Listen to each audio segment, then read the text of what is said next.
There's an idea out there that if the book is good enough, it'll speak for itself. It will not. It is paper, it is glue, it is ink. It will not sell itself. It does not walk, it does not talk. You need a platform to do that.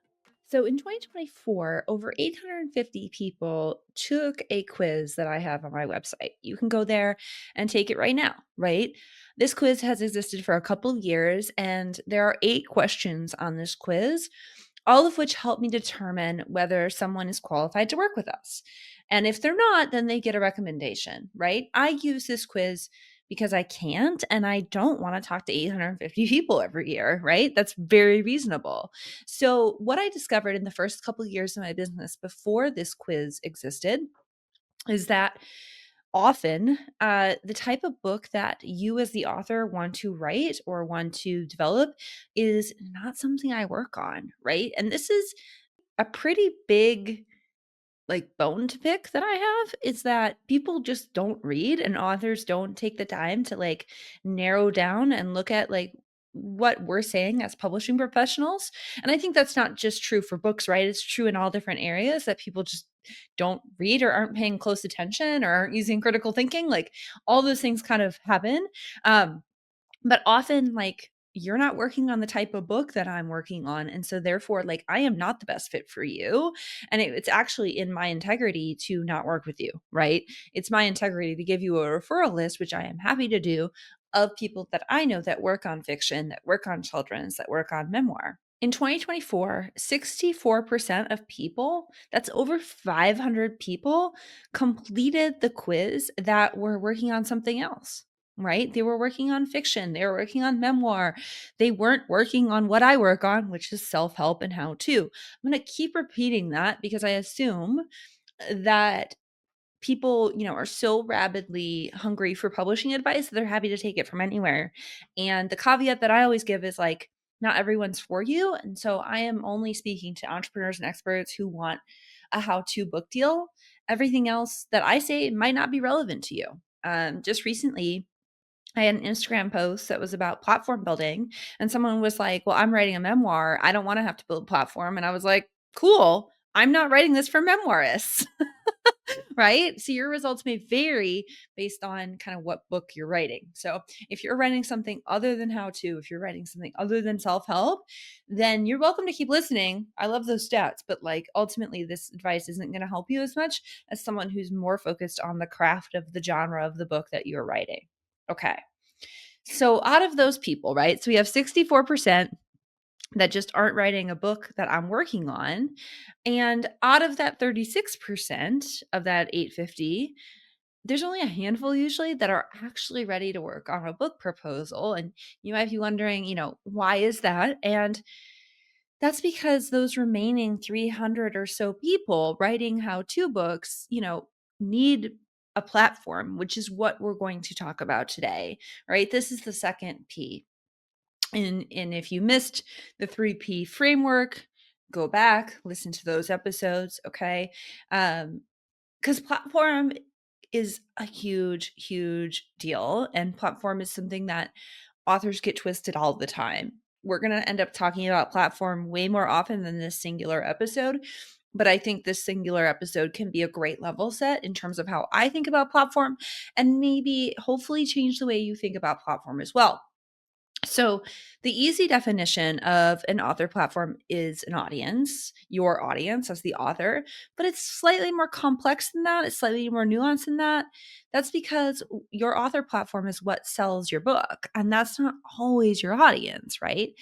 It's also worth mentioning that an author platform is unique to you. So everybody has a different author platform. What you have going is going to be different from what every other person on the planet, every other client on our roster has going on with their platform. So as you listen to this podcast, you're going to notice that there is just so much subjectivity in publishing, so much, and especially in the traditional publishing world. And platform being one of those areas where it's really, really subjective and circumstantial and unique to every single person, right? A lot of times I get asked, "Hey, what's the number of followers I need to be ready to work with you on a proposal?" And I have to say there isn't one. right? One of our clients who had the biggest platform I've ever seen got no's from the publisher last year, right? That's because there is no magic number, right? It's not a quantitative industry. So there aren't specific benchmarks to hit, right? There's not a certain number of followers you need to achieve in order to get a book deal. It's not that way. I wish there were. I Life would be a lot easier for me. It would be a lot easier for you if there were, right? A lot easier for editors and publishers. But the reality is that sometimes the author with the biggest platform gets rejected, like my client did earlier this year. And sometimes you get a book deal without a huge platform, without being on social media at all. Welcome to publishing. What I do want to dispel, and this could probably be an entire episode on its own, is that when you think, hey, that author doesn't have a platform and they got a book deal, there's usually a platform hiding. And I should probably walk through case studies with this, but there's usually a platform hiding and or some other reason that that person got a deal. Like a lot of times people will come to me and say, hey, XYZ got a deal. And I'll look at it and I'll say, okay, they got a deal in 2021 when everybody was like throwing money at people, right? They got a deal in a really like booming market where people were hungry for projects and they were just like basically throwing money at folks. Or they don't have a platform on social, but they've got this huge other platform of like celebrity clients and speaking engagements and brand endorsements and all sorts of things that are behind the scenes, right? One of my biggest clients who got the biggest advance in my career, 7 figures, what I call Obama money, was barely on social media when she got that because she's a corporate consultant. So she goes into companies, like her platform is not obvious. All right. So that's enough bitching on that tangent for the second. So, what's awesome about platform and what's different about author platforms for entrepreneurs is that the same actions that make your business successful is what sells books. And it can be called an author platform, right? A lot of our clients do organic lead gen on social media, and that's what their social media followings are for. They're not trying to be Miss Popularity on Instagram. They're trying to sell shit. And so that's amazing, right? Or, maybe they go viral on TikTok and then they start becoming a TikTok creator because it makes them money. And that is their business, is creating TikToks. There are worse things to do for work, right? So like it's amazing. So this is why I specifically like to work with entrepreneurs, because for us, building a audience is just part of our business activity. Building an author platform makes sense in a lot of ways for entrepreneurs and experts, because the same things that get you a book deal are also the same things that tend to make you a lot of money in a business. Like they make your business work. Um, so, because to be honest, I have no idea how or why someone writing fiction or someone writing memoir would ever want to build a platform. Like, I just don't get that. I understand the hesitancy there because I don't understand how you do that either. So, that's why our focus is on entrepreneurs and experts, right? So, what goes into an author platform? I mean, essentially anything that could or would sell a book. So, that could be, for online entrepreneurs, it's an email list, it's certainly social media. The platforms that we kind of include as social are YouTube, TikTok, Facebook, Instagram, and to a lesser extent, Threads and X, Blue Sky as well. Mostly because those platforms don't have as much promotional oomph. They haven't been established as long. Press and media is a great component to have. I also include podcasts. So, not necessarily hosting your own podcast, but being a guest on other people's podcasts can be really helpful. Any free content you have, that could be your own podcast. It could be a blog if it's popular.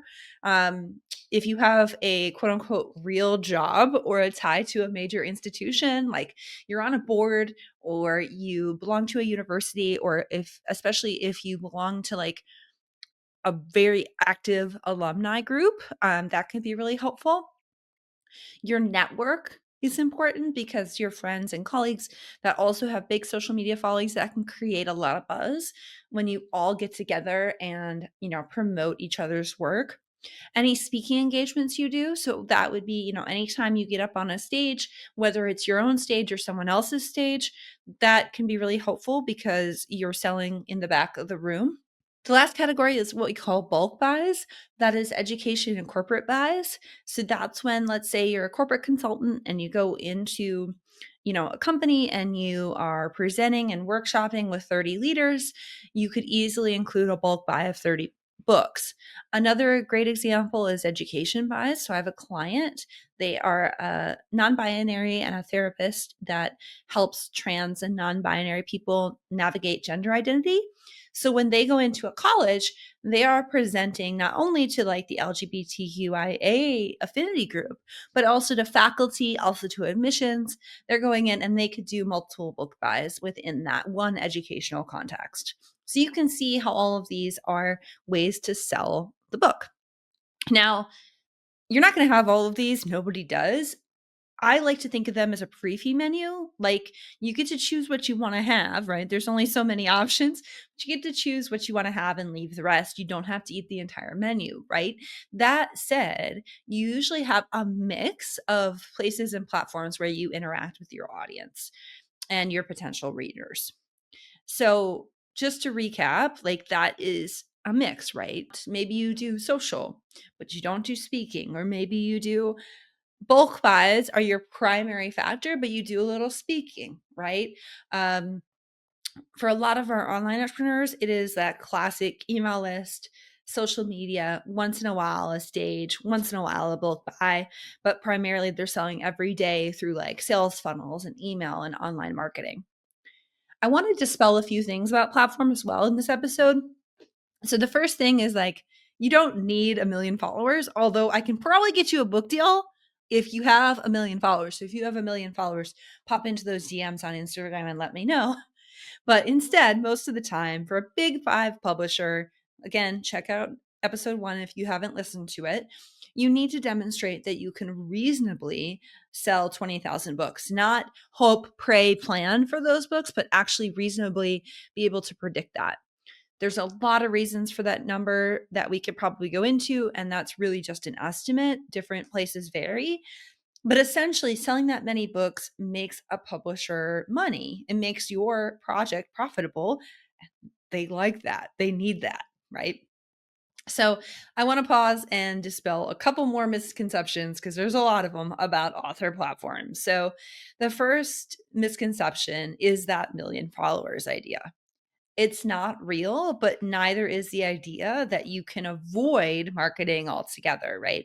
And some magical fairy publisher will make your book sell, make your book resonate. There's an idea out there that if the book is good enough, it'll speak for itself. It will not. It is paper, it is glue, it is ink. It will not sell itself. It does not walk, it does not talk. You need a platform to do that. So note that I said marketing earlier and not social media. People need to know who you are in order for your book to sell. That could involve being, Insta famous, obviously, but it could also be being a LinkedIn top voice, right? You could be a YouTuber or a professor who has, developed a new model for something academic. You could be all of those things. Some of our clients are all of those things, right?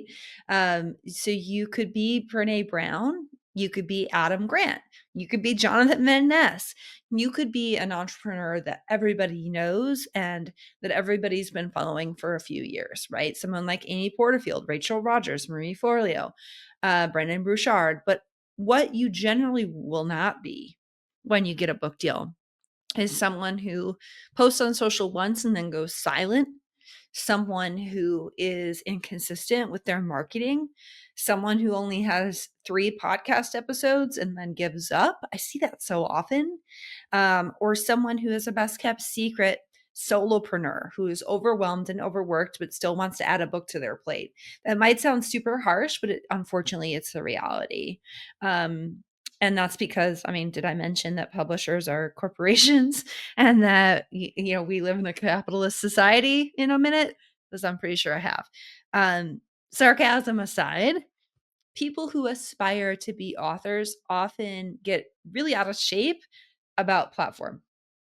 And what I hear most often is, what is an author platform? I told you that. Hopefully you understand. Why do authors need a platform? Spoiler alert, because publishers are companies that need to make money and they can't and won't do everything on an author's behalf. If you want that, you can hire a hybrid and pay them six figures to do that.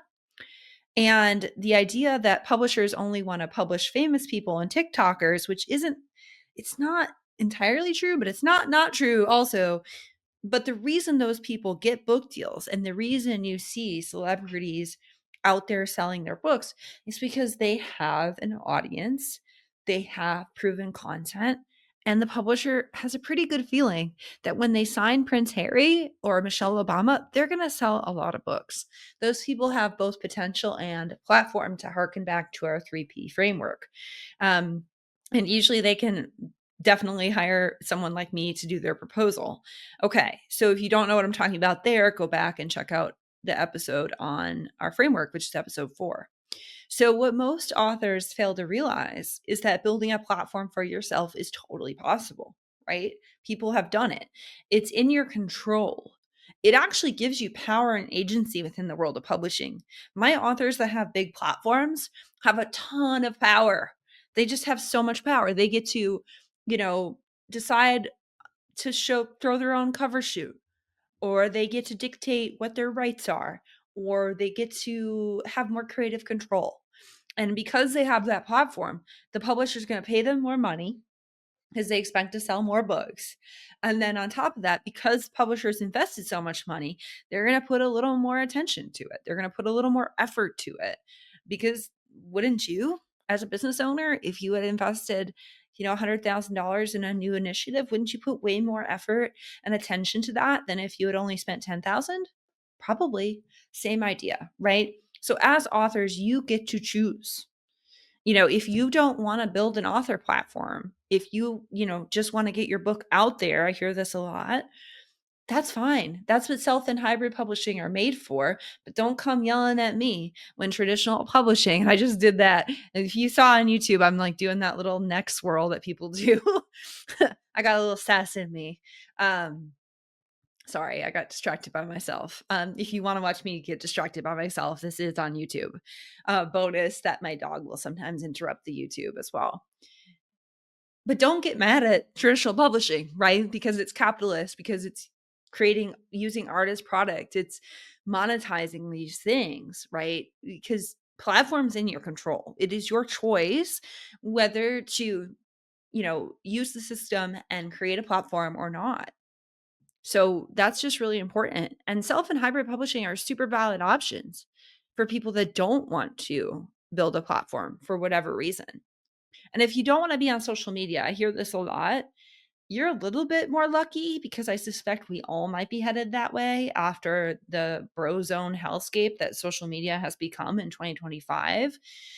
That said, social media still remains a great place to share brand awareness, reach people who don't know who you are yet, and to build community, even with its many flaws. I know social is imperfect. I know social has been proven to be really bad for mental health, but like as a business owner, it can be helpful to leverage social in a conscious way, whether that is to hire someone to do it for you or, to schedule it in advance, or there's a lot of techniques around that. I won't get into it, but like, don't shrug off social immediately. You got to try it. Try it before you knock it, I guess is the lesson there. That said, if you are in corporate, and we work with a lot of corporate consultants here as clients, and you need to keep that ish classy, because some of us do, right? Some of us need to keep it classy. Hosting workshops, facilitating programs within corporations, speaking engagements, all of those things can be an author platform too. It's just selling books. It's not limited to social. It's not limited to online marketing. And your platform is ultimately up to you. I believe so strongly, and this sometimes even sounds naive to me, but ultimately I'm an optimist and I am fully in the idea that everyone exists at choice and everyone has their own, powerful being within, not to get too woo on you, but it's true. I believe anyone can get a book deal, but a huge part of that is being willing to build an author platform. And that takes time. Over the past few years, I've had the privilege to teach over 200 people what I'm teaching you in this podcast. So the basics of traditional book publishing. I've done it in workshops. I've done it in my book deal boot camp. I did it in a membership. And that included always why publishers and literary agents require authors to have platforms. But unfortunately, the hard truth is that out of those 200 plus people, only 3 have really gone on to be successful and land a book deal. Those 3 entrepreneurs took the advice that I gave and applied it and used it to build their own audiences, to build their own unique content, to stand out online. And 2 of those clients came back to us and worked with us on a book proposal, secured their literary agent with our help, and got book deals, right? And now we're having conversations about writing their books. And while I'm super proud of those clients, I also know that that success rate is not awesome. It's not amazing. 3 out of 200 people is 0.006%. And when you compare that especially to the success rate of the book proposals my team and I work on, where 100% of our clients last year got literary agents and 90% got book deals, you can see that the difference is platform. You might be wondering, like, what the heck? Why is there just such a big difference? And I kind of have a couple theories around why people are so resistant to author platform. First, building an author platform is a lot of work. It just is. The clients who come to me with existing audiences usually post on social media like multiple times a day or have invested years and years into their corporate careers as consultants. It requires a lot of dedication, a lot of time, a lot of, for the online entrepreneurs, a ton of content creation. I'm sure a million, DM responses. It's a lot of sustained effort. It's a lot of patience, particularly when you're first starting, because that first initial part is the challenging part, right? To not give up when your podcast only has 50 listens. And personally, I know that platform building can be hard because I do it myself.